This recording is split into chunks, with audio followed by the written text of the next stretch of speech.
Going back to our trailer design, this is what we had. Here's our motorcycle.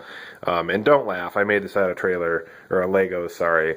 And, Legos are actually I found out some pretty interesting stuff making it out of Legos, even though it is kind of doofy.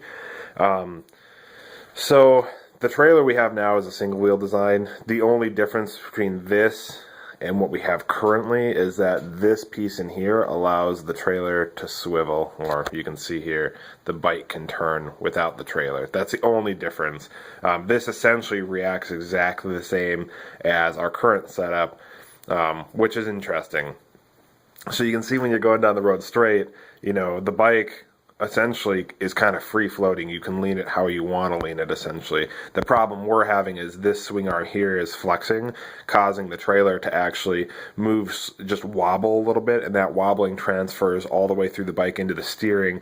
And because of how the motorcycle steering is set up with conventional forks, then it basically wobbles all over the road. It's difficult.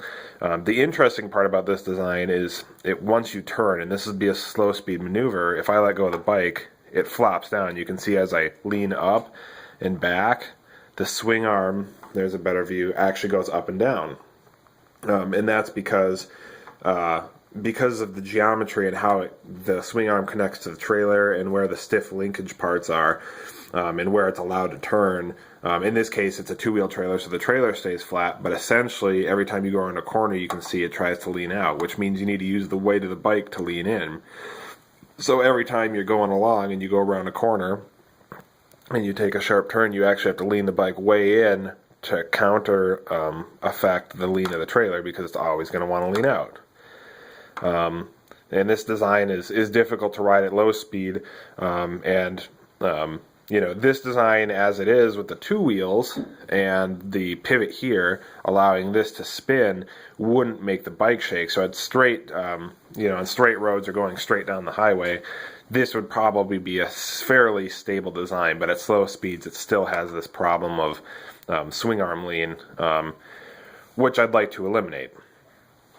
So I just swapped the hitch around. So before, how we had it set up was that the vertical pivot was actually here on the swing arm, and that the rotational joint that we're going to add to allow for a two-wheel design was actually on the trailer. Again, the problem was that every time you turned, the thing would flop over left or right depending on which way you turned, right?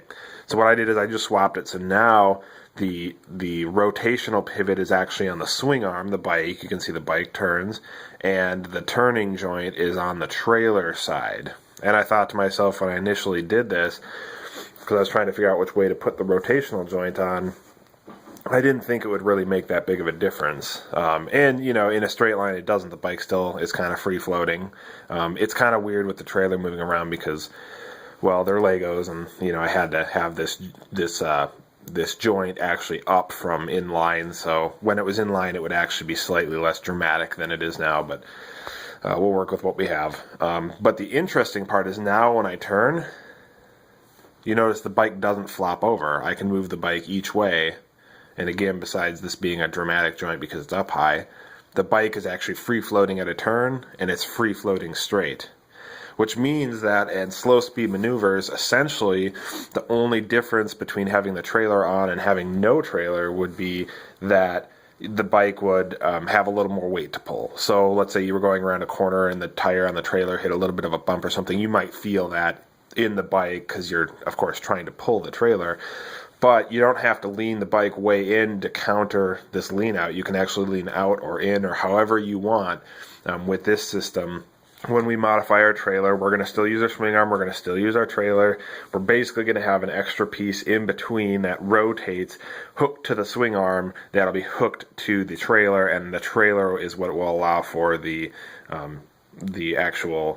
vertical pivot, or the turning ability essentially between the two vehicles. This is huge because it solves a couple problems. It solves the first problem of having a fairly tippy vehicle, because I love the single wheel design, but that being said, it was heavy enough, and with a load in it, it's even heavier, that it became almost a little unwieldy.